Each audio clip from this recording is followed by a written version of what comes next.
Welcome back, fellow sleuths. I'm Chris, and we're at it again with another deep dive.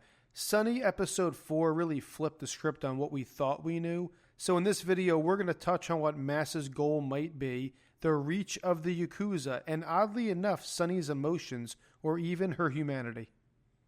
So it looks like Masa, beyond being a hacker and Imatech employee, has a dual life as a member of the Yakuza working under Hime's command. His creation of the Dark Manual has definitely caught the Yakuza's interest. This manual seems to hold such a significant amount of leverage that it would allow Hime to ascend to the top spot in the organization after her father steps down, and to even further cement the manual's impact, she would be bypassing her cousin, who has been next in line for that job for almost 20 years. And after the bathhouse scene, it is clear that the Yakuza's reach extends way beyond mere criminal activities. It appears that they have orchestrated significant events, from the downfall of the politician that we see on the TV in episode 1, to the mysterious crash of Flight 405, which is apparently still under investigation according to the insurance company.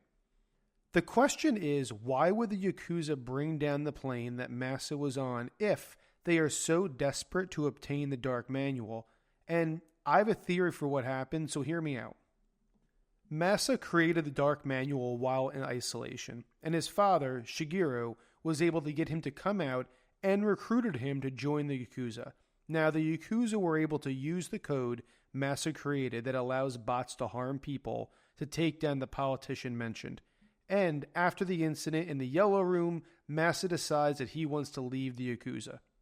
Since he is Yakuza, he is aware of the attack on Flight 405 and purchases tickets for both him and Zen, so he is able to fake both of their deaths, and changes his insurance policy to his real father, Masimoto, who is able to help him and Zen escape.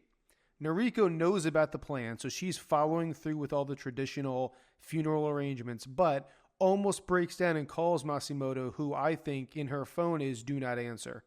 Masa then gives Sunny to Suzy, but ensures Sunny is unique in how advanced she is. Most importantly, Sunny has the code that allows her to harm humans, giving her the ability to protect Suzy if necessary. And with Sunny being updated often, but from an unknown location, it seems Masa may use Sunny eventually to bring Suzy to him and Zen. And that's it, my quick and dirty theory on what may be happening with Masa. So tell me what you think in the comments. And speaking of how advanced Sunny is, time after time she surprises us, and this episode is no different. Despite her programming explicitly forbidding theft, which she makes clear on 2 separate occasions, once when she's unable to take the alcohol from Noriko's house, and again when she's unable to break the smart lock at the bathhouse. Yet she manages to acquire a code that allows her to steal Noriko's device from her purse later in the episode. And what makes this even more interesting is we're not sure if Suzy instructed Sunny to get this code or if she had the idea on her own, which, if she did, has pretty incredible implications about her level of self-awareness. And there is one more, albeit a bit more far-fetched option. Right before Sunny leaves the baths to go to acquire the code, she says okay, almost like she was hearing or receiving a command that we the audience were not privy to, which could possibly have been Masa. Her memories are equally puzzling, though. We glimpse her holding a child's hand, possibly Zen's, at the dentist, and likely the office we saw in the Division 5 area. But then, in stark contrast, we see a memory of her taking the life in the Yellow Room. Perhaps most intriguingly, though, Sunny displays a wide range of emotions. Jealousy and anger toward Mixie, deception with Noriko and the bathhouse attendant, rage at Hime during the Junk League, and of course worry for Suzy.